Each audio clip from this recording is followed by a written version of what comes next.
예, 안녕하십니까? 반갑습니다. 6월 17일 신나는 월요일입니다. 미국 시장은 그 주간 기준으로요. 다우는 0.4%, 나스닥 0.7% 상승했습니다. 일단 이거 확인하고요. 금요일 날은 그 다우 100포인트 이상 하락하다가 또 50포인트 이상 오르다가 결국 17포인트 찔끔 하락했습니다. 칩메이크, 브로드컴의 부정적 가이던스 발표가 반도체주, 기술주 이렇게 끌어내린 것이 뭐 큰 영향이었던 것 같고요. 중공의 경제 지표 예상보다 나쁘게 나온 것, 이게 결국 중공 경제 슬로 다운되고 따라서 미국도 그 슬로 다운되는 거 아니냐, 뭐 이렇게 설명이 되고 있습니다. 근데 이 둘은 결국 같은 내용으로 보이고요. 과연 이게 호재인지 악재인지 제가 올린 별도 영상 화웨이 빈자리 누구 것이냐 이 영상 한번 보시면서 판단해 보시기 바랍니다. 채권 수익률도요. 경기 침체 우려 되면은 수익률 내려가는 거죠. 그러니까 채권 값이 오르는 거고 또 미국 경제 지표 아주 좋게 나왔습니다. 이거 보고 다시 오르고 이렇게 소폭 등락했습니다. 환율도 살짝 올랐고요. 유가 100불 간다는 한경 기사 제목 한번 감상해 보십시오. 저는 의견이 정반대이고요. 제 의견이 궁금하시면 제가 어제 올린 유가 전망 영상 자료 함께 참고 바랍니다. 저는 유가 하락을 전망합니다. 데이터 정리하겠습니다. 중공 소매 판매는 아직은 양호한 것 같습니다. 5월은 예상보다 크게 증가했고요. 근데 이거 이제 과거 데이터를 쭉 봤더니 작년 가을까지는 월 증가율이 대략 10에서 11% 이렇게 소매 판매 지표가 상승하다가 금년 들어서는 7 내지 8%로 증가폭이 뚝 떨어졌습니다. 그래도 아직은 심각한 소비 감소는 아닌 것 같습니다. 지금 소비 늘기는 늘잖아요. 그 다음에 생산, 고정자산 투자 이런 것도 증가폭이 지금 현저히 줄어들었습니다. 그러니까 산업 생산 증가율은 뭐 17년 내 최저치라고 하죠. 과거 데이터 보면은 하여튼 급속하게 감소하고 있는 것은 분명합니다. 그런데 그래도 아직은 성장하고 있습니다. 예? 그래서 결국 관심사는 어느 시점에 마이너스 성장할 것인지 이게 지금 주목되는 겁니다.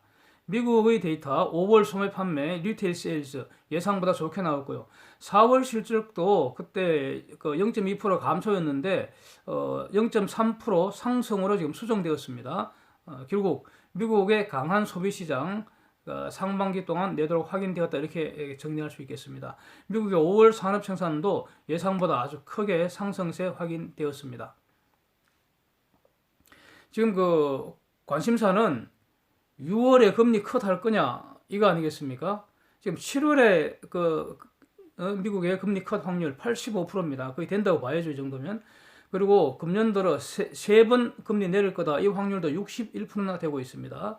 그래서 한국 시간으로 이번 주 목요일 새벽에 이제 과연 금리 컷 될 거냐 이겁니다. 이 확률이 6월에 그러니까 이번 목요일 날 컷 확률이 금요일 최대 30%까지 올라갔답니다. 그러다가 미국 경제 데이터가 좋게 나온 걸 보면서 확률 25%또 내려갔다고 그럽니다. 네. 관련된 보도들을 쭉 정리를 해보면요. 그러니까 세 가지 이유로 7월 컷 확률이 높게 나온다 이렇게 설명이 되고 있습니다. 세 가지 이유. 1. G20 서밋 결과 지켜보려고 그러고요. 2. 시장과 트럼프의 공세에 밀린다는 인상 주기 싫을 거고요. 3. 6월 달에 이제 컷 해버리면은 지난 12월 인상이 실수였다는 걸 자인하는 꼴이 되는 거 아니냐. 뭐 이런 여러 가지 이유로 6월보다는 7월에 컷 할 거다. 이런 확률이 높다고 이렇게 설명되고 있습니다. 그러니까 이것도 중요하고 또 중요한 것이 이거 같아요. 관세, 차이나 테립에 대한 추가 관세, 어디셔널 차이나 테립스. 이를 위한 미국의 국내법 절차, 퍼블릭 히어링, 청문 절차라고 합니다. 퍼블릭 히어링. Public Hearing on Additional China Tariffs 이게 17일부터 일주일간 지속이 되고요. 그 다음에 이의 제기 기간이 2주일 진행됩니다. 그래서 지금부터 최소한 3주일 이게 법정 절차입니다. 그래서 7월 2일부터 관세 집행이 가능하게 됩니다. 즉 관세 포탄이 장전된다는 겁니다. 네, 그 이후부터는 트럼프가 방아쇠만 땡기면 날아갑니다. 또 그 월마트 등 600여 개 대형 소비재 업체 중심으로 무역 전쟁 조속히 합의를 촉구하는 그런 서한을 이제 트럼프한테 보냈다고 합니다. 여기서 600개 많은 겁니까? 많은 겁니까? 하여튼 이런 말 저런 말 온갖 말이 많은 곳이 미국입니다. 600개 많은 곳은 아닙니다. 하여튼 그 다음에 중공에서 부품 만들어 갖고 미국에 수입하는 테슬라, GM, 볼보, 우버 어마어마한 회사들입니다. 이 거대 기업들이 관세 25% 면제해달라 이렇게 요청을 했다고 합니다. 이건 누구나 요청할 수 있습니다. 이거는 이 수입업자들 어떤 권리로서 보장되는 거니까요. 자기들이 권리 행사한 것이고요. 여기 대해서 트럼프가 모조리 거부했습니다. 그렇다면 트럼프 의사는 이거죠. 뭐 관세 내기 싫으면 중공 떠나라는 거 아닙니까? 미국 오면 좋고 미국 오는 거 싫다면 중공 아닌 다른 곳에 가서 만들어라는 겁니다. G20 서밋에서 아직 트럼프 시진핑 서밋 일정은 확정이 되지 않은 것 같습니다. 트럼프 폭스뉴스 인터뷰에서요. 시진핑이 제 안 와도 결국 합의해야 될 거다 이렇게 말했습니다. 합의할 수밖에 없기 때문에 합의할 거다. 뭐 이런 어떤 얘기 재미있게 하고 있습니다. 하여튼 절차는 아직 확정되지 않았습니다. 아주 중요한 제가 보기엔 아주 중요한 뉴스라고 보는데요. 미국이 중공에 대해서 특허 소송을 제기한 게 있다고 제가 말씀드렸습니다. 이게 이제 로이터에서 짤막하게 나왔는데 이거 제가 이전에 몇 번 말씀드리고 또 이 사건의 진행 상황을 뉴스로 기다리고 있다고 말씀드렸습니다. 2018년 3월에 미국이 중공을 상대로 특허 소송을 WTO에 제기를 했습니다. WTO 내에 이 분쟁 해결 절차가 있습니다. 그래서 그 소제기 이유는 특허 침해, 또 강제 기술 이전 이런 걸 이유로 하고 있습니다. 그런데 여기에 EU나 일본 등이 소송 참가를 했다고 제가 말씀드렸죠. 이 참가 소송이라는 게 뭐냐 하면은 미국이 중공을 혼자 쭉 패고 있는데 이 가만히 구경하던 EU하고 일본이 미국에 합세해서 같이 두들겨 팬다는 겁니다. 이 소송이 지금까지 절차대로 진행되어 오다가 소송 절차를 일단 연말까지 중단시키기로 하였다는 이런 보도 내용입니다. 단신인데, 그러니까 소송 절차 중단은요 당사자 합의로 가능합니다. 어쨌든 이거 판결 결과에 따라서 상당한 후폭풍이 기대되기 때문에 여전히 계속 주목하겠습니다. 5월에 중공의 그 FDI 자료를 보면은요, 이게 지금 4.6% 증가했다고 그래요. 그래서 이게 감소가 아니라 여전히 증가하고 있어서 좀 혼란스럽습니다. 놀랍습니다. 다만 증가율이 이제 전년 동기 대비 반토막 났다는 이런 뉴스이고요. 그러니까 중공의 해외 직접 투자 이거는 그러니까 FDI라는 것은 그러니까 외국인이 중공 내에 들어가는 것, 그래서 외국인 직접 투자라 그러고요. ODI라는 것은 중공에서 해외로 직접 투자하는 거, Overseas Direct Investment 이렇게 구별해서 이제 용어로 구별하고 있죠. 그래서 중공의 해외 직접 투자 ODI도 전년 동기 대비 7% 감소했다는 이런 그 사실인데. 재미있는 사실이요. 금년 1에서 5월까지 중공에 대한 외국인 직접 투자 증가율 평균 한 3.7% 증가했는데 예년에 비하면은 뭐 거의 뭐 반토막 이상 뚝 떨어진 겁니다, 이거. 그래서 미국이 7.5% 증가하고 한국이 88% 증가했답니다. 독일이 100% 증가했고요. 그래서 독일과 한국이 지금 중공의 외국인 직접 투자를 이끌었습니다. 1, 2등입니다. 독일 1등, 한국 2등입니다. 상당히 놀라운 사실입니다. 미국은 1에서 4월까지는 증가율이 24.3%였다가 5월부터 급감했습니다. 아마 가을부터는 뭐 뚝 떨어지겠죠. 마이너스 되는지 주목해 보겠습니다. 그러니까 중공의 여러 지표들이 과거의 성장세가 엄청 크게 둔화된 상태는 분명한데 그래도 아직은 성장세 유지가 되고 있습니다. 감소되는 시점 언제일지 이게 지금 주목됩니다. 그러니까 한국 기업들이 한국에 투자 안 하고 중공에 투자한다는 건데 결국 한국보다 중공이 투자하기 더 유리하다 이런 거 아닙니까? 아주 놀랍습니다. 이건 좀 더 세밀하게 추적을 해봐야 될 것 같습니다. 어쨌든 한국의 그 제조업 망가지는 그래프 한번 보십시오. 그래서 한국이 더 망가지기 전에 떠난 제조업이 한국으로 돌아오는 이런 리쇼어링 정책 정말 이거 빨리 또 잘 적극적으로 실시를 해야 한다고 저는 생각을 합니다. 한국이 그 제조업 떠나는 이유, 이게 제가 여러 번 정리를 했는데 영상들 참고해 주시면 감사하겠습니다. ECB 부총재가요, 인플레이션 하향 안정되면 통화 완화 가능하다. 결국 그 새로운 양적 완화 정책, QE 정책 군불 떼고 있는 것 같습니다. 이렇게 소개드립니다. 인도가 미국산 28개 품목에 보복 관세를 한다는데요. 인도가 무슨 보복 관세? 그래서 내용은 이겁니다. 미국이 인도에 제공하던 일반 특혜 관세, GSP라고 하죠.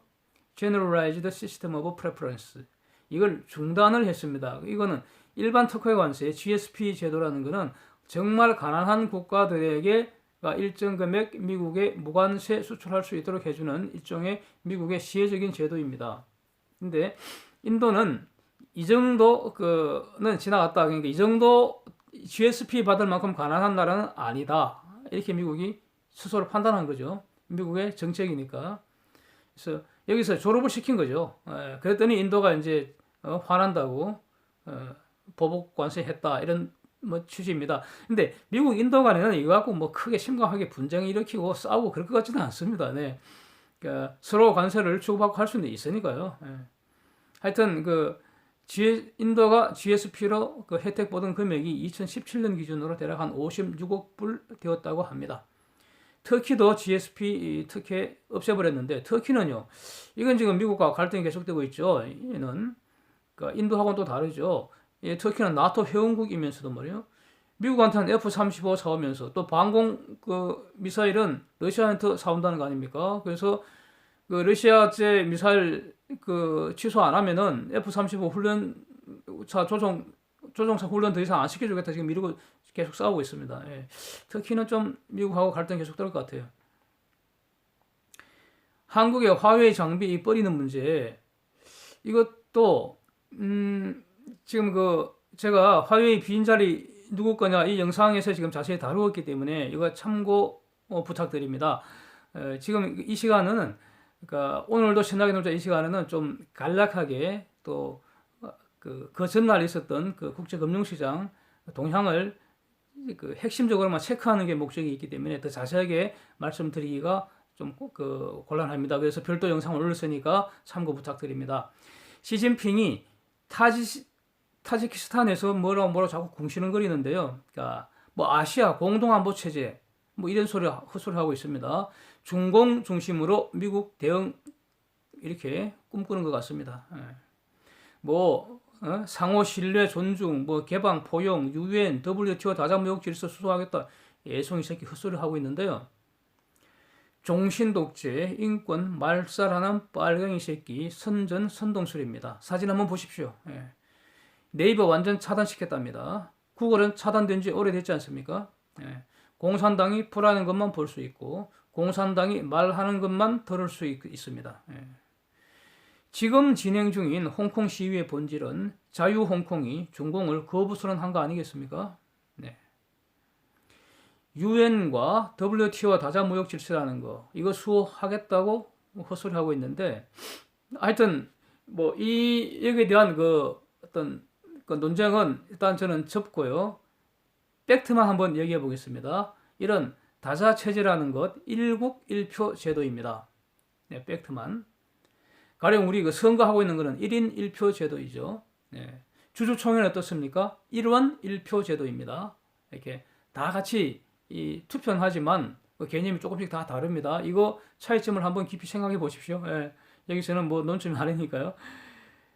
문제는 다자체제, 일국 일표 제도를 활용해서 중공이 지금까지 엄청난 이익을 누려왔는데 팩트는 말이죠. 이 판이 지금 흔들리고 있다는 거죠. 이게 팩트입니다. 그 다음에 WTO 보조금 제도 수정 문제 이것도 화웨이 빈자리 누구 것 여기 영상에 제가 잘 올려뒀습니다. 참고 부탁드립니다. 홍콩의 상복 12대 어떤 보도는 100만이다. 지금 이번 주말에 한 겁니다. 이번 주말에 어떤 보도는 140만이다. 그리고 블룸버그는 200만이라고 이제 소개를 하고 있습니다. 캐리람 행정장관 퇴진시키는 것은 조그마한 일이고요. 익스트라디션 빌 무기 연기되었다고 하는데 이거 송환법 이게 본질은 아니라고 봅니다. 가령 미국과 범죄인 인도조약 체결을 한다면 이렇게 결사 반대 안 할 거 아닙니까? 중공 체제 거부한 것이죠. 결국 그러니까 지금 홍콩 체제는 한시적이라고 말씀드렸습니다. 그러니까 홍콩 시위의 본질이라는 그 영상에서 제가 이렇게 말씀드렸습니다. 한시적이라고요. 지금은 홍콩 기본법 체제에 있는데 이것이 결국은 때가 되면 이 효과가 사라지고 그 이후에 홍콩 체제가 지금 정해진 게 없다는 겁니다. 그래서 지금의 한시적인 홍콩 기본법 체제를 영구화하는 이런 홍콩 민주화 운동의 계기가 되는지 이게 지금 주목되는 겁니다. 앞으로 만약에 이것이 성공을 한다면 중공의 민주화 운동도 시작될 수 있겠습니다. 과거 천안문 사건 때 이거 그때는 완전히 짐승처럼 짓밟아 버렸는데 이제는 불가능하겠죠. 그때하고 지금은 또 세상이 달라졌으니까 온 세계 그 자유인들이 연대를 해서 반중공, 반독재, 인권 학살자 퇴진시키고 인권 말살 책임을 물어야 합니다. 북공 저것들도 마찬가지입니다. 저런 애송이 꼬맹이가 사람을 짐승처럼 학대하고 학살하도록 내버려 둔다는 게 사람으로서 수치스럽지 않습니까? 북공의 인권범죄에 사실상 공범으로 가담하는 세력들이 지금 누굽니까? 이상입니다. 함께해 주셔서 감사합니다.